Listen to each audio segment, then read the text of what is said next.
Air adalah sumber kehidupan bagi makhluk hidup di bumi. Sekitar 50 hingga 70% dari tubuh kita terdiri dari air. Salah satu manfaat minum air putih adalah menghindari dehidrasi.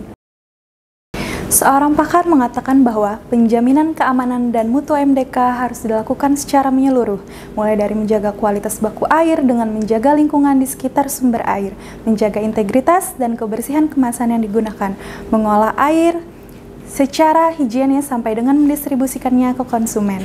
Maka, agar meyakinkan dan memberi rasa aman pada konsumen, sebuah produk usaha haruslah terbukti sesuai dengan standar yang berlaku di Indonesia. Cara pembuktiannya adalah dengan melakukan pengujian. Pengujian produk merupakan sebuah proses untuk memastikan bahwa mutu sampel produk usaha sesuai dengan standar atau parameter tertentu. Halo sahabat industri, selamat datang di channel YouTube BSPJI Banjarbaru. Kami informasikan kepada para penonton YouTube dan sahabat industri bahwa balai kami, Balai Riset dan Standarisasi Industri Banjarbaru, memiliki nama baru. Perkenalkan, nama baru kami adalah Balai Standarisasi dan Pelayanan Jasa Industri Banjarbaru. Senang sekali saya Anissa Risdamayanti bisa menemani sahabat industri dalam acara talk show BSPJI Banjarbaru Bersahabat. Acara ini dipersembahkan oleh Balai Standarisasi dan Pelayanan Jasa Industri Banjarbaru agar kita semakin dekat, semakin bersahabat, bersama semakin hebat, berinovasi, dan berintegritas. Sahabat industri, pada kesempatan kali ini kita akan membahas tentang air minum dalam kemasan yang sesuai dengan SNI untuk keamanan konsumen. Dan pada kesempatan ini juga sudah hadir bersama kita yaitu seorang narasumber yang sudah sangat akrab dengan seluk-beluk pengujian produk AMDK, dan beliau juga dalam kesehariannya adalah sebagai penyelia laboratorium pengujian aneka komoditi, di mana salah satunya adalah melakukan pengujian terhadap produk AMDK. Namun sebelumnya kita lihat terlebih dahulu profil dari narasumber kita kali ini.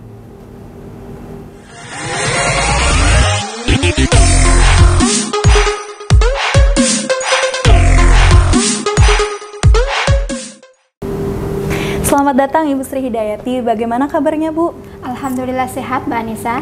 Baik, sebelum kita berbicara tentang AMDK, sahabat industri ingin tahu nih Bu, apa sih sebenarnya AMDK itu sendiri? Terima kasih Mbak Anissa. AMDK atau yang sering kita sebut air minum dalam kemasan adalah merupakan air minum yang siap kita konsumsi secara langsung tanpa harus melalui proses pemanasan terlebih dahulu. Air ini diolah dengan menggunakan teknologi modern yang diproses dalam beberapa tahapan, baik proses pemurnian air maupun proses biasa, yaitu dengan water treatment processing. Mbak Anissa kan sering lihat juga untuk ukuran kemasan AMDK itu kan ada bermacam-macam.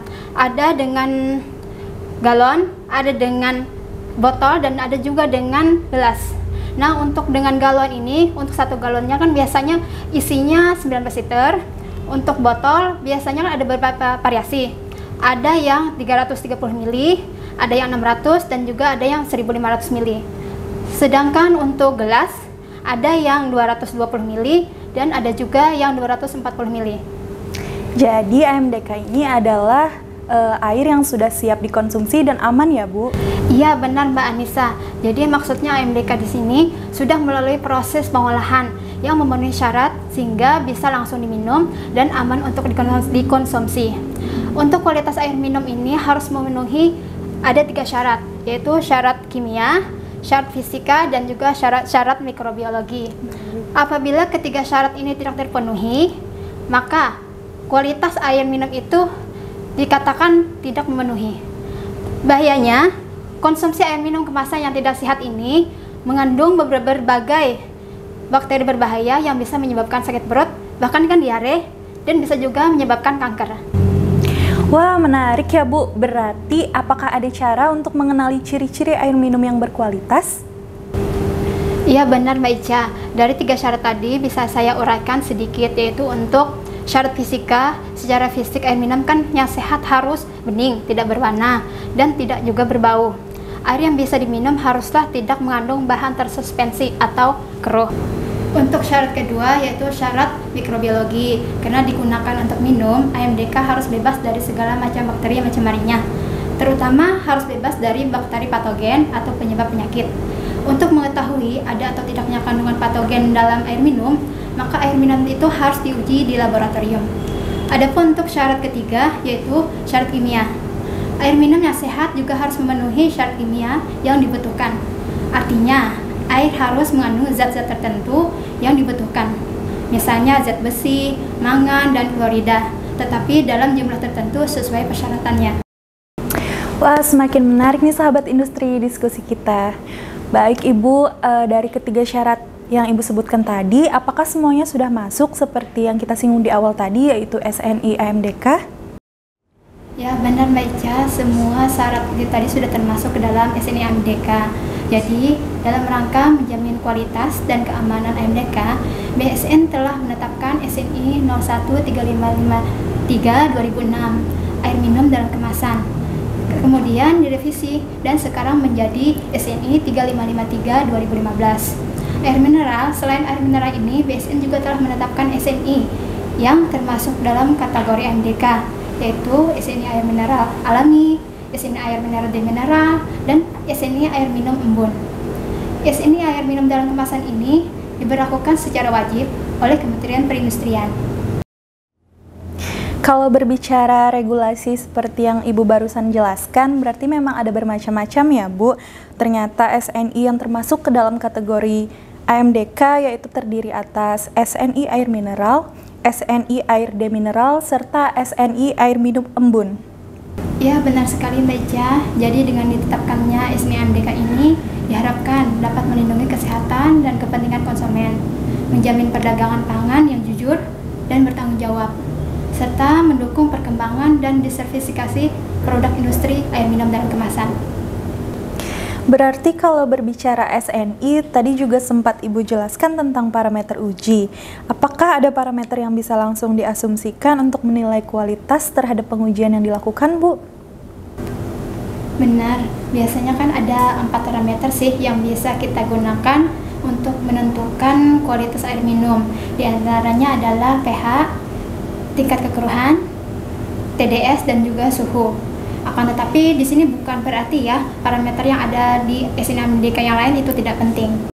Luar biasa ya Bu, kita baru berbicara satu produk saja, ternyata banyak yang bisa kita ketahui dan tentunya menambah pengetahuan kita sahabat industri. Nah Ibu Sri, terakhir nih Bu, berarti kira-kira apa saja ya Bu hal yang harus kita perhatikan ketika kita membeli air minum dalam kemasan? Di sini ada beberapa hal yang harus kita perhatikan apabila kita membeli air minum dalam kemasan.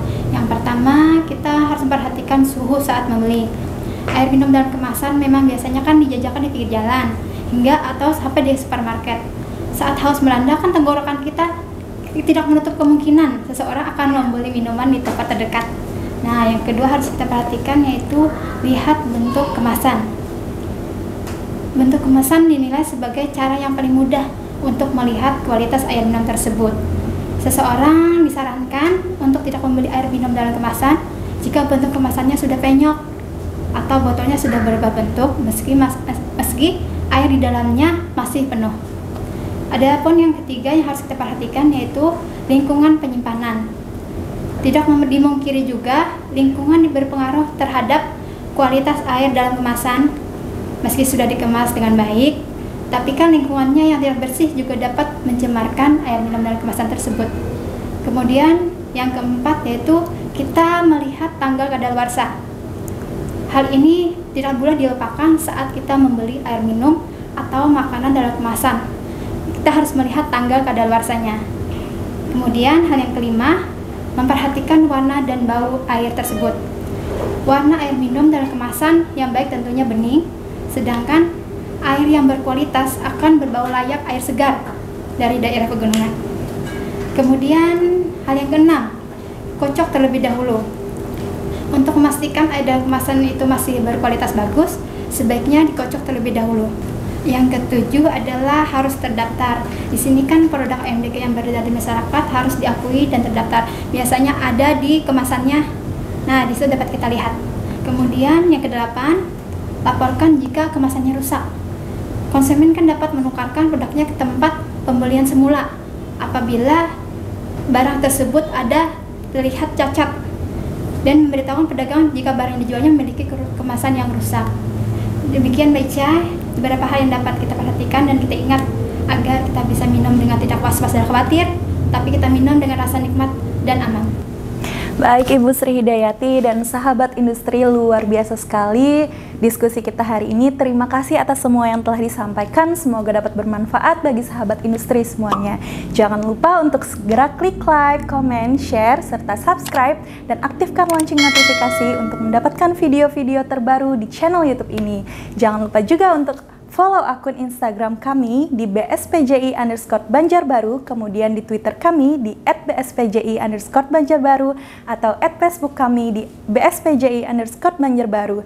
Akhir kata, saya Anissa Risdamayanti dan narasumber kita Ibu Sri Hidayati pamit undur diri. Terima kasih, sampai jumpa di acara talk show BSPJI Banjarbaru Bersahabat selanjutnya. Bersahabat bersama semakin hebat, berinovasi dan berintegritas. Terima kasih, dadah.